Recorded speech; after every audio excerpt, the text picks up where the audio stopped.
Welcome to Kupuna Wisdom, Conversations with Enlightened Elders.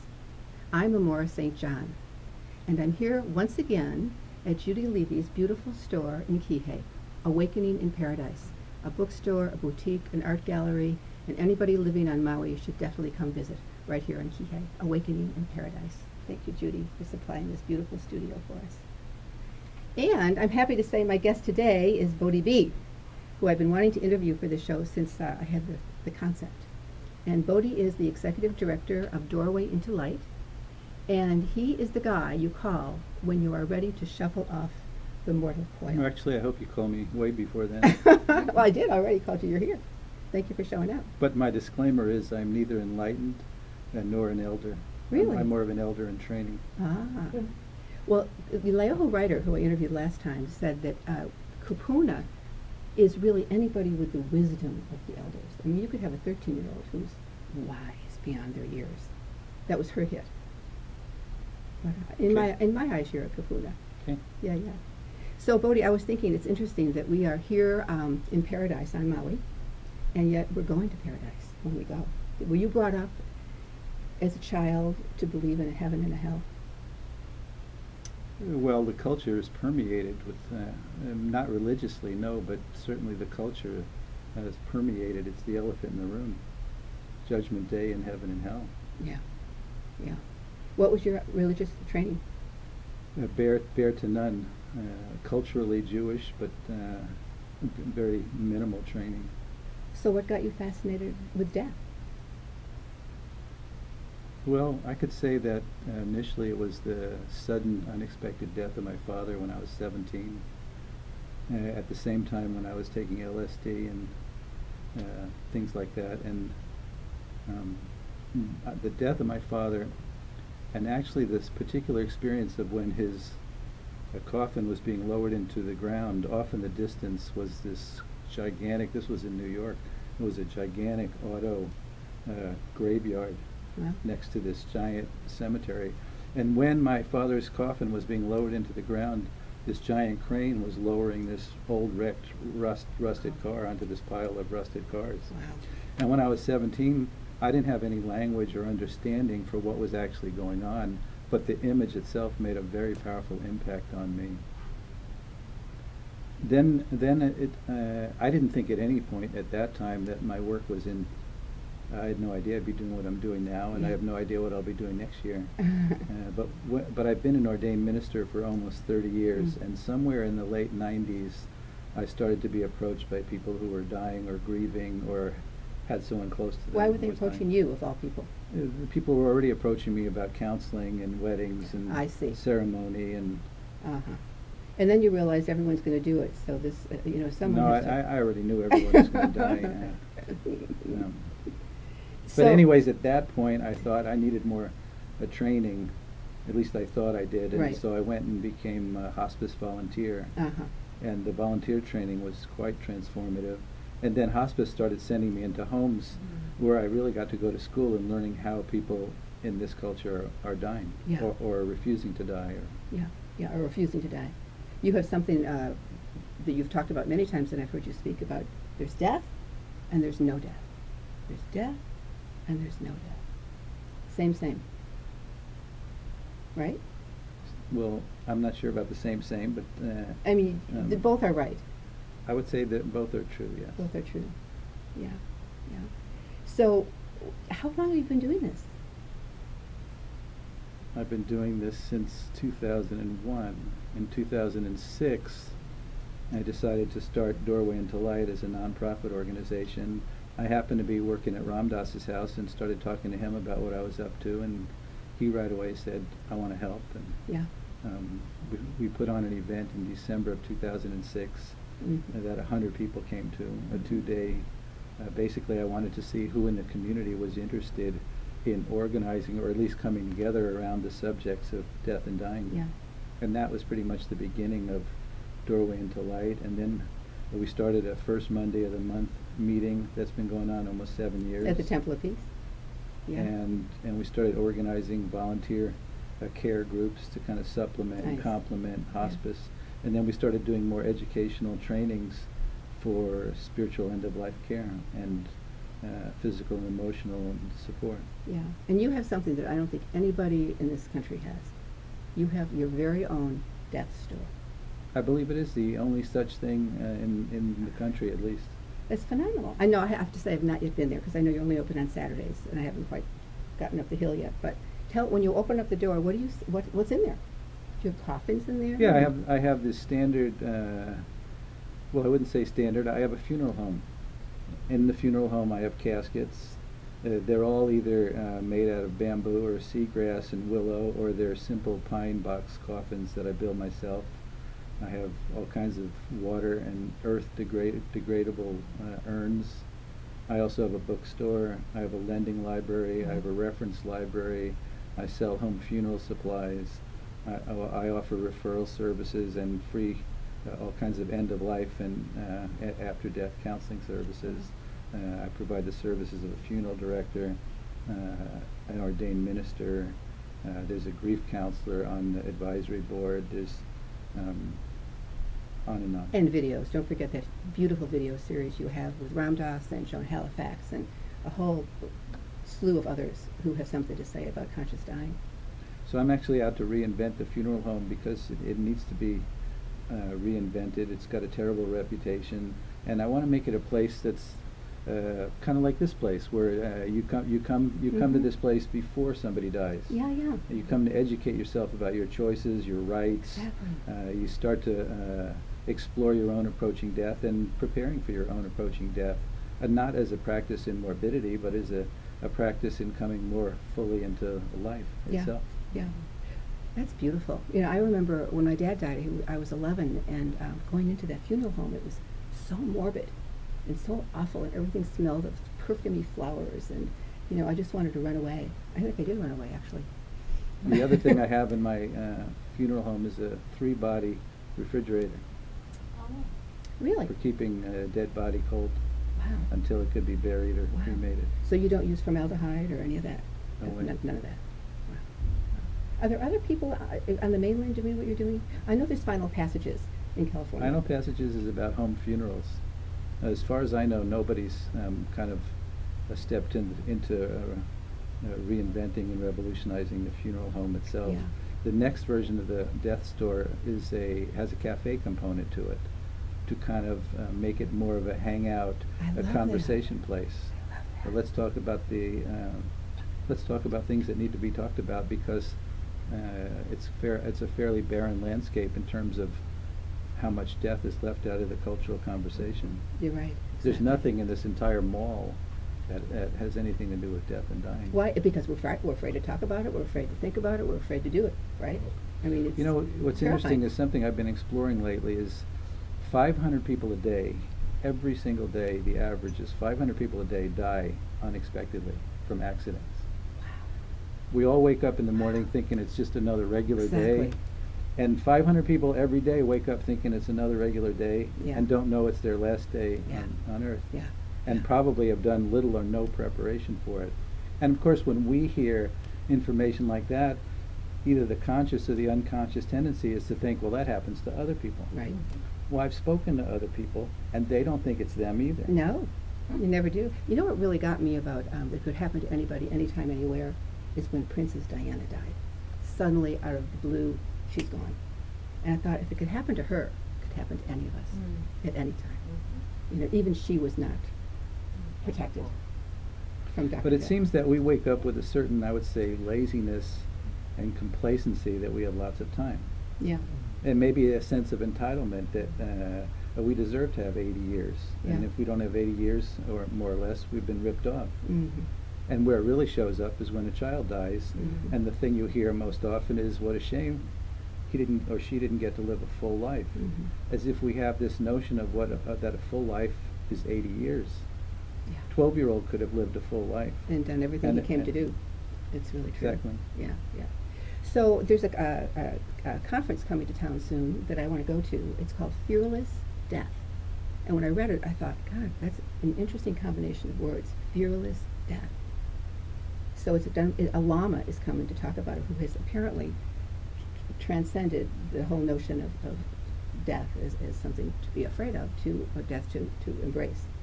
And I wondered what your take was on that. And is it possible to have a fearless death? You know, is it? Again, there's a question I could go on for hours about, but I will say this, that what I notice, especially among spiritual communities and so-called New Age spiritual communities, is that there is less a fear of death and more of a fear of finding out you're dying. That's where the real fear is. In fact, there's a terror in finding out you're dying, because we equate finding out you're dying with suffering. Right. And we see now how people can live for years as they're dying. In fact, there's a fine line between living with something and dying from something. Good distinction. And there's there's a shadow that isn't being spoken about around this fear of finding out you're dying. And I'll give you two examples of that. We all have heard the story now. Somebody gets a stomach ache, and they go to the doctor, and the doctor says, well, you have 4th stage stomach cancer, and that person is dead in 4 months. We've all heard that story. I'm guessing everybody here knows somebody who's dying or has died. My sister. So now what's in the undercurrent is I meet people who are afraid to go to the doctor with a stomach ache. And they don't want to talk about it. Right. And there's plenty of people with stomach aches, and nobody's talking about it. Right. Another example of that is this happened on Kauai. A very sharp example. A woman went to the doctor, found out same thing. Found out she had 4th stage, I think it was lung cancer, and died in 6 months. Now everybody in the community went into collective shock, because here was this woman who, she had a spiritual practice. She was a very positive person. She had a right livelihood. She exercised. She ate. If we all have this checklist of what to do to live a long, healthy life, she had them all checked off. Yeah, but so the minute the medical establishment made the pronouncement, that was it. No, she would have died whether the doctors told her she was going to die or not. It wasn't about some doctor. Wasn't her believing it to be true. No, she was going to die. Okay. I mean, somebody could make the case that, et cetera, but the fact of the matter is, I watched the whole community go into shock, because here it was, everybody was going through their checklist, and it was like, well, if that person who had all of those boxes checked could die, what about me? And I eat French fries et cetera, et cetera, et cetera. And that again is in the undercurrent that people aren't talking about. It's true. But there's also the case of the gardener who was told he had 4 months to live. And he said, no, my harvest isn't for a year. And so he didn't die. He was going to get those the vegetables up and harvested. There was just an example in Huela, where I live, where a woman was dying, and she wouldn't die until her daughter came to visit. Yeah. She died pretty much right after her daughter left. Those stories are common. People want to be at their daughter's wedding, or they want to have one more Christmas. Or Right. Well, you know, when I moved to Maui, the most important thing I felt I could do for myself, as a person, a baby boomer, in what Jane Fonda calls your Act 3, our final act, was to start an angel ohana that I was introduced to by Lily, my dear friend Lily, who has been into several of them. And they're with people you choose to live and die with. And I thought that was so powerful. Especially for living on Maui, there are not a lot of family members around. So having a group of people to really share that deep stuff with and fill out the 5 wishes. We're going to be doing that tomorrow at our ohana, answering those questions. And would you talk about the 5 wishes? Sure. I think the 5 wishes are overplayed, because, first of all, I think the first wish is the only really important wish. The first wish being that you empower someone to make healthcare choices for you when you can no longer make them. Right. To me, that's the most important piece of an advanced directive. All the rest of it falls into the gray zone. Yeah. And because those are all the issues of what happens when I have a brain tumor, I'm in a coma, I'm unconscious, et cetera, et cetera, et cetera. My heart stops beating, on and on and on, and you're checking off all the things you do and do not want. You don't want to be kept alive. You don't want to be on tubes. You don't want to be fed, and et cetera, et cetera. You don't want CPR. You don't want life-saving measures. And all of those things, kind of what I've seen, is they all kind of get thrown up in the air when the rubber meets the road. And now you're in a situation where, well, here the healthcare directive says don't resuscitate, and yet, so it's good to know what you'd want to happen, but the rest of the advance directive, I think, falls into a big gray zone. Yeah, but also wonderful things like how do you want to die, and who do you want there, and how do you want your memorial to look like, and you know, who do you want around you? Sure. Just deeper questions. Sure. Than just That's the expanded version of an advance directive. The one that's going all over the country, that the 5 wishes kind of took off on, the initial impetus of the 5 wishes, and actually there's something now called a physician's order for life-sustaining treatment, which is the one that if the EMTs show up in their ambulance and they see that, that's the one they legally are bound by. Oh. They don't have to go looking for your 5 wishes or advance directive. Oh. And the physician's order for life-sustaining treatment is signed by a doctor, and then it's just like these bullets of, look, if you find me and I'm not breathing, don't resuscitate me. Yeah. Don't hook me up to a machine. I think that's actually more relevant in some ways, although the importance of the 5 wishes is it makes people think about all these potential situations. At least they're thinking about Absolutely. it. And they again, need back to the Angel Ohana, having other people support you in that, instead of going through it alone, or just with one family member. Sure. And Sure. you have other people cheering you on, you know? I guess, if you want to be cheered on. I do. Yeah. You know, I was amazed at how you handled the demise of our dear sister Adriana Grace, and how you, first off, you came and bead with her during our living wake in our hospital room, and that was so beautiful. And we all shared with her while she was still living how much we loved her and what she had meant to us. And then when she left, when she shuffled off the mortal coil, you were there with your hearse, right? Kind of ferreting her away before the morticians got their hands on her. No, there weren't going to be any morticians. There weren't. We handled the whole thing. You did. So then I was the mortician. You were the mortician. But although I would say the definition of a mortician is somebody that does embalming, and I'll never do embalming. But in terms of acting as the funeral director, we never had to go deal with a funeral home. No. No. We did it all ourselves. And you took her directly to the Temple of Peace. It was my birthday. I'll never forget it. And in she came, in the back hall of the Temple of Peace, where people could come visit and write on her casket and, you know, say goodbye in a way that was so powerful and beautiful. So we should be doing more of that, Bodhi. We will. Yeah? What do you need now to make that happen? I want to open a crematory now, and I want to have a natural burial preserve dying center in a cemetery. Where do you want to have that? Somewhere up country. Yeah? And I have someone now who's designing a solar-powered crematory. Solar-powered?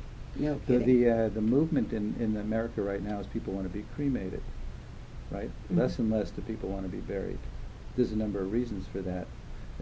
One, it's less expensive. It's cheaper to get cremated. Right. Number two, the current version, when you look at it, the current version of the cemetery doesn't make any sense. It's an old model. It's outdated. It's taking land out of the public domain forever for one single purpose. The third reason is the average American moves every 5 years.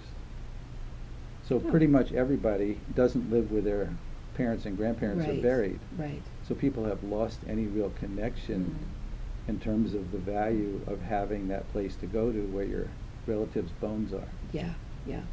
And now for thousands of years, it's been very important for cultures to know exactly where the bones of the ancestors are. Exactly. Just like the Hawaiians are very big on where the bones of their family that's members true. are. That's But we've true. pretty much lost connection to it, and so we don't see any value in it. So that's why cremation is such a big deal now. Wow. I think it's going to come back around because there's a new model of cemetery where trees could be planted on top of graves. And the economic engine of a cemetery can actually be used to protect land as open space, greenway, replanting, reforest. What a great idea. So park, cemetery, preserved open space, cemetery, where the cemetery actually becomes the economic means of supporting and protecting land. So now instead of one single purpose taken out of the public domain forever, we're talking about multi-use kept in the public domain forever. So I think it's going to come around again, just like when you were at Adriana's burial, how many people really were touched by this whole, the burial itself. It was so beautiful. Yeah. Nobody wanted to leave. Yeah. I think I told you this before. When my mom died, I was running the balloon business, and I brought balloons to the burial site so my kids could see that her body was really there, but her soul was going up to heaven, kind of like the balloons that were a great example. And The notion of up to heaven is a whole other show. I know, it's true. Right. So And that's about people not being at home. So you hear when people die, you say, "Oh, they went home." Mm-hmm. Really? You mean this isn't home? We're not home now? Yeah.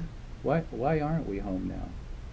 Why are we so homeless? Yeah. We are, actually. Yeah. And part of it is we move every 5 years, and so we've lost connection to an actual place, but it's more than that. It's a disconnect from being at home. I mean, why isn't this home? You go talk to indigenous people who have lived on their ancestral land since the beginning of their beginning story. Right. Their creation story happened right over there. Right. Those people are home.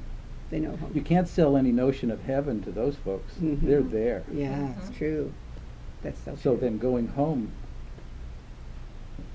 but you hear it all the time. Now, if you actually get that the creator and the creation are not separate, if you get that they're not separate, then I don't even talk about this as the mortal coil, or as that this isn't us, or that the soul isn't here. Well, why not? Where isn't God if the creator and the creation are Exactly. inseparable? Everywhere. So all then the I time. don't talk about the physical as being separate from the rest of it. Right. I remember being in the Catholic Church, being indoctrinated to that God is omnipresent. So you're 10 years old and you're trying to figure out omnipresent, and you think, is he in the toaster? Is he in the refrigerator? That's how kids think, Yeah, I think that way. Yeah, you would, Bodhi. If the creator and the creation are not separate, where Yeah. isn't the creator? Beautiful. Well, that transforms this whole conversation in terms of is there death or isn't there death? Back to the ultimate question. But the thing about there's no death, it's easy to say there's no death, but I don't see anybody that actually lives in all the way in that truth. It's something we can understand and we can have a view, but that's different than embodying that to where we're living. That's who's right. Right. Whole different I mean, ballgame. who are you? Yeah. Who are you? Well, who are you that dies and who are you that doesn't die? And is that a spiritual bumper sticker, or is that really true? And is it going to show up for you when you find out you're dying? Yeah. I heard the most beautiful interview this morning on NPR, where I hope to bring this program, and it was with Krista Tippett, and she was asking this doctor about death. And his statement was so profound. He said, you only look at your own immortality when you are up against it. And he said, doctors have got to get with the program and tell people that they are spiritual beings having a human experience.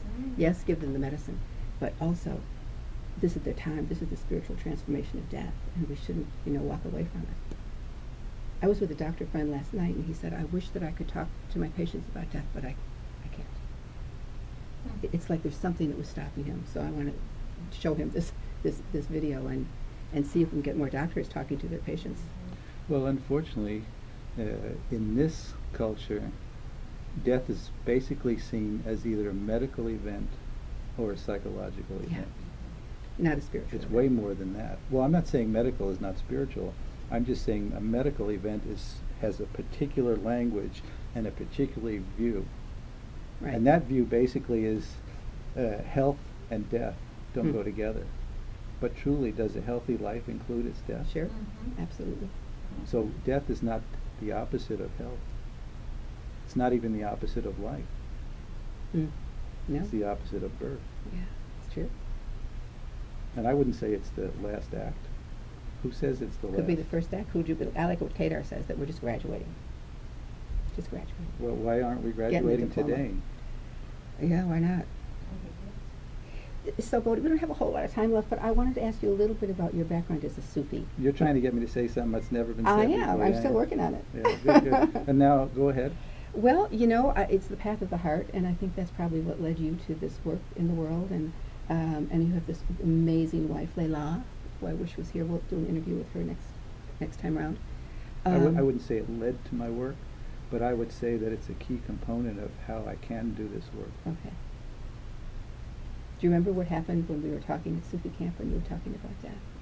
No. The what amazing happened? thing that happened? Better tell me. He was at Sufi camp, and we were sitting in a circle, all of the people there, and he was talking about death and no death. and that it was a mystery. And there's nothing, really no words. And with that, the heavens opened up, and the rains came down, and nobody could speak, including you, for like 5 minutes. And it was, for me, it was just a moment. It was a moment. Wow. Mm. It was a moment. I do remember that. Do you remember that? It was very mystical, actually. Yeah. It's pretty mystical. So say a little bit more about the path of the Sufis. Okay. The Sufi, I'll start with the view. The view is that, again, the creator and the creation are not separate. And well, we're talking about something that's so big that what did I just hear today? It's so big that even the universe can't contain it, but it can be contained in the human heart. Mm. Mm-hmm. So the Sufis have taken something that's so big and beyond name, and they've turned it into a love relationship. Wow. And the love relationship is our longing to be reunited with what the Sufis would call The the beloved. beloved. But of course the whole view is that the beloved and the lover and the love itself are the same, one and the same. Yeah. Mm-hmm. We were never separate. Yeah. Wish I had a Rumi poem to read right There's now. a Rumi book over there. I know. I was thinking about asking Judy to get one, but it may be a little late in the game. So one last question, I guess, I have for you, and then I want you to say whatever you feel to say, is what would you say to somebody, you know, like my sister, who's right now at home in Chicago going through chemotherapy, and then she's going to have radiation, and then she's going to have surgery, as she's facing, you know, the next turn on her spiral, her evolutionary spiral. What words of wisdom could you give her, and anyone like her, who are right up against it? Well, I don't have a cookie cutter, one size fits all thing. So for me, I'd want to sit with somebody, and I have this idea that the reason why we have 2 ears is so that we can hear what's being said, and we can hear what isn't being said. Mm. And so that underneath that, I can get a sense about where this person is at, and what this person is going through, Yeah. and what work wants to be done. I don't want to come in with an agenda or what I see as the right way to die. Right. I want to support someone to do this tremendous opportunity to do powerful work Exactly. towards not only cleaning up everything that's behind, but coming face forward to the next step. So that's a big listening. Yeah. It's a big listening. It's a big I don't know. Mm-hmm. My approach is I don't know. Mm-hmm. From the place of I don't know, I might be able to really witness and get a sense of what's needed here. Yeah. If I can get a sense of what's needed here, there's a possibility I could respond with some kind of compassionate response. Yes. And if nothing's needed, as I've heard you say at your event with Ram Dass, is you just sit and be. You don't offer any advice. You don't. Well, again, I wouldn't say that's true all the time. A lot of times somebody's dying and they don't have any experience with dying and don't know how to do it. And maybe I've been around 100 people who've died. Exactly. So maybe I actually have something to help them. So again, to me it's a tremendous responsibility to say anything at that point. I went into a house where I could see right away that this young woman was dying, but nobody would say it. Yeah. Everybody might have known it, but nobody would say it. And the people in the house were like, we're just going to keep pumping the wheatgrass juice and the noni and the fresh juice and the on and on and on. And I just was like, okay, is it my role to speak out? Looks to me like you're dying. Did you? I did. Good. Wasn't welcome news. Mm. Although in another example, just like that, the woman breathed out a huge sigh of relief because she knew it, but she wasn't admitting it to herself, and she wasn't getting any support from the anybody community else, because yeah. everybody else was the Mhm. cheerleading section. Like you can, Yeah. and when it was a giant relief to her when I told her. Of course. You were the bridge. But the time when I told this woman and it wasn't welcome news, I basically I just had to leave because I wasn't welcome anymore, and Wow. it was so difficult for me. I mean, I cried and cried about that. Mm. Did I do the right thing? Yeah. Yeah. I don't know. Yeah. But just say you did. I don't know. Death doulas are something new that has happened here on Maui. I don't know if it's on the mainland too, but it's a wonder. I know our dear sister Nirja is a death doula, and you like you usher in a baby, you usher out, you know. I'm hesitant to give new names and new careers to what we as a community need to take back as community work, not to create a new group of experts. I think that'd be a huge mistake. People come to me and say, well, I think that's my next career. And I say, okay, blessings on you. But to me it would be, I think, detrimental to us as a people to create another field of experts so that basically we don't need to do it. Mm-hmm. We do need to do it, all of us. And we have robbed ourselves by having given it away. We gave it away to funeral homes. Yeah. We even gave it away to hospice. We're so glad hospice does such a great thing. And I'm Thank so God. glad that hospice does No what kidding. it does.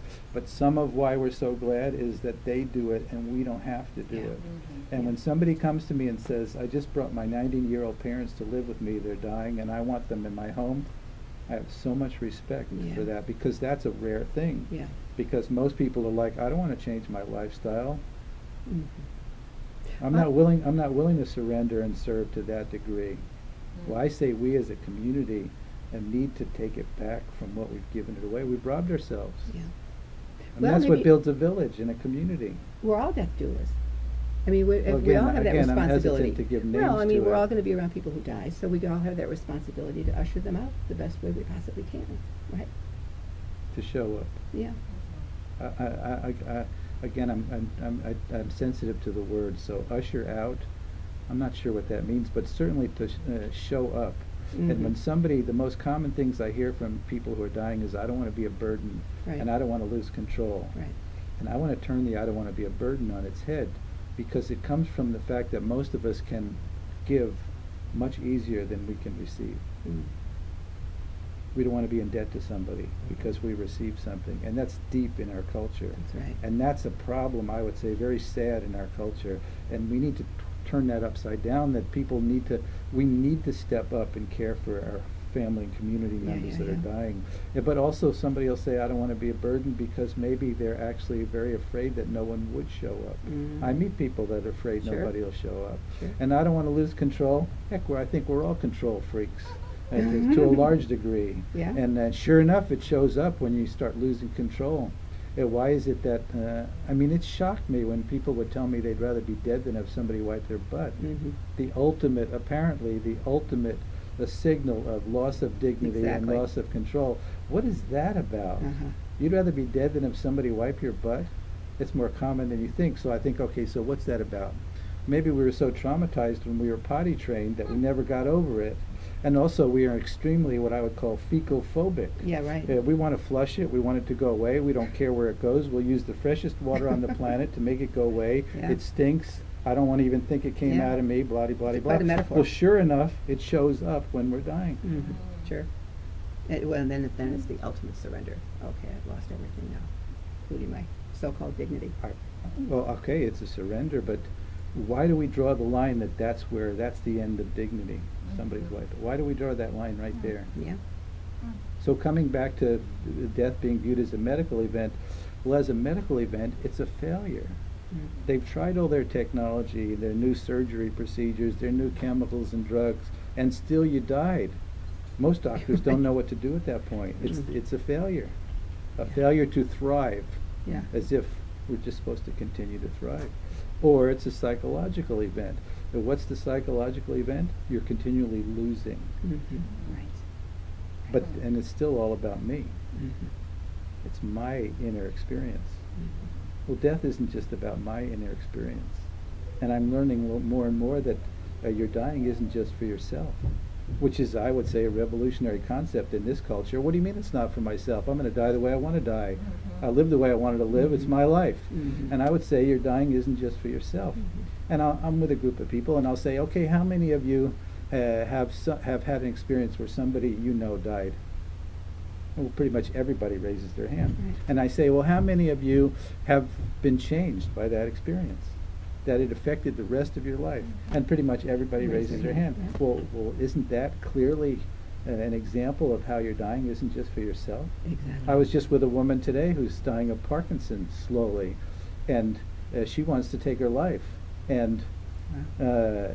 I brought this up to consider the conversation expanding a little bit by considering the possibility that your dying isn't just for yourself. Well, that just kind of cracked the whole. Wow, that's powerful, Bodhi. I'm going to leave it on that note because I think it's something that we all need to sit with. You know, because I know that I'm one of those that doesn't want to be a burden. You know, I'm like, just give me the helium tank and I'm out of here. Everybody wants the pill now. I know. That's going to become maybe the biggest issue in this country. People want the pill. And to me, that's a very scary notion. Not that it's not... You mean cowardly notion? No, I don't mean well, it could be. I mean, we're the generation that grew up taking a pill for everything. Yeah. Not feeling good? Take a pill. Not happy? Take a pill. Depressed? Take a pill. Got a cough? Take a pill. Right. So, of course, it's going to show up when we're finding out we're dying. Yeah. I want the pill. I don't want to suffer because we equate dying with suffering. Right. Those two don't necessarily go together, but we equate dying with suffering. So let's have the pill. So I can understand that sometimes it's quite appropriate to have the pill. I've seen it. Yeah. But and it shouldn't be doctors deciding when you can have the pill, which is how it is in the few states that have made it legal. Why do doctors have the final say-so or whether enough is enough? Exactly. Why don't we all have the say-so? And we will at some point, but there's the slippery slope. Yeah. What happens when dying is something you take a pill for? And what happens when our grandchildren go up figuring and seeing that dying is something you take a pill for? It's just another ailment, an illness you take a pill for. Yeah. That, to me, that would be very sad and detrimental to people, community. Mm-hmm. Well, Bodhi, I think we need just to clone you. What did you say? Is there a quick answer to describe what a conscious death? Or what that would look like? Judy's asking. You know, in terms of what dying well looks like, I think that's bigger than my inner experience or your inner experience. And it's kind of what I've been speaking to, that your dying isn't just for yourself. And that you don't circle the wagons and retreat to where you just have a few people around you. That dying well is about including your community in some way or another. Mm. Just like grieving, to me, is a huge issue that needs to be brought out onto the table. And again, that's a community event. Grieving isn't something you do in private. So conscious, yeah, that's another 2 days about conscious dying. But certainly what I see is people back into their dying. And I would say learning how to walk face forward to your dying would be a giant step. So that you don't try to carry on and have a normal life while you're dying. That's an absurd notion, but a lot of people subscribe to that notion. Yes, I'm dying, but I'm going to continue to live a normal life as possible. That's a bizarre notion to me, just like bucket list is a bizarre notion to me. Yeah, you mean I got to tear up my bucket list? I'm not telling you what to do. I don't have one. You don't have one? There isn't one last... Okay, here's my last question. Maybe you will say something you've never said before. Okay. I know in the 5 wishes you create your, how you'd like to leave, and how you want it to look, and how you want it to feel, and how you want it to be. How do you want it to look for yourself? Oh, I'd like to get buried in a nice hole and have everybody dance and pray and eat and celebrate and cry and spend a few days around my grave and talk about me and tell stories about me and eat, drink, and be merry and celebrate your life, right? Eat, drink, and see Mary. And not to grieve for too long, right? No, grieve forever. You're No, I'm not into grieving. I'm not into getting over it. I think that's another strange Really? concept. Don't get over it. Why? Why not be heartbroken for the rest of your life and have that be one of the most important spiritual work you do in your life, is how to live with your broken heart. Wow. Why we're such a fix-it culture. Get over it. No, I don't subscribe to getting over it. Why? Why get over it? Somebody close to you dies, and you should get over it and move on. Well, you don't have to be miserable. That's why we over it. say we lose people. Oh yeah, I lost my dad. Well, that's how we lose them. We get over it, and they're gone. Yeah. Just like we think the past is gone, the dead are gone. Yeah. Is that true? No. I- No. But you're not saying be miserable for 10 years. You're just saying... I didn't say grieving has anything to do with miserable. Oh, okay. But I'm not. I don't have a problem with being miserable. You know. don't? Not at all. I think suffering is what causes us to grow spiritually and emotionally. When everything's going groovy and we're checking off all the things we're grateful for because it's so good, we tend to plateau and get kind of lazy. In fact, gratitude for most people is checking off the things that are going good. Yeah, yeah, yeah. And trying to hang on to it. The stuff that trips you up, you have a hard time being grateful for. Yeah. But that's the important stuff. It's true. That's where the action is, isn't it? So it's not, for me, it's not about fun and joy. It's about all full spectrum. And just like I don't pretty much subscribe to this notion of celebration of life. No. Why? Why not a celebration of death too? Why don't we all cry together and sure, let's laugh and tell stories and be joyous that what a great life, and let's cry that we care so much about that person and we can't hug them now. Yeah. Seems to me to have that kind of conscious death, you have to have a really profoundly conscious life to lead into that. Well, I'm looking, people say, what do you think about after death, what happens after death? And I say, I'm much more interested in was there life before death? And I say it's essential that you have a living, real relationship with your approaching death in order to have a real life. All right. Pretty good, huh? Yeah. Tell us where we can find you. Oh, please visit my website, www.doorwayintolight.org or thedeathstore.com. Come see my store. There's going to be one next to every Starbucks in America, or maybe that's two. Maybe every other Starbucks, because that's an important piece to changing a culture that's eating the world. That's one of the reasons why it's eating the world. Its inability and unwillingness to live with the approaching death, and consider what happens when we die and after we die. Woohoo! Well, as I said in my little email, that I can't think of anyone I'd rather be with when I'm ready to shuffle off the mortal coil than you. You're going to shuffle? Than you. I'm going to shuffle. Might even tap dance. So thank you for listening and watching. I'm Amorah St. John, and this is Kupuna Wisdom.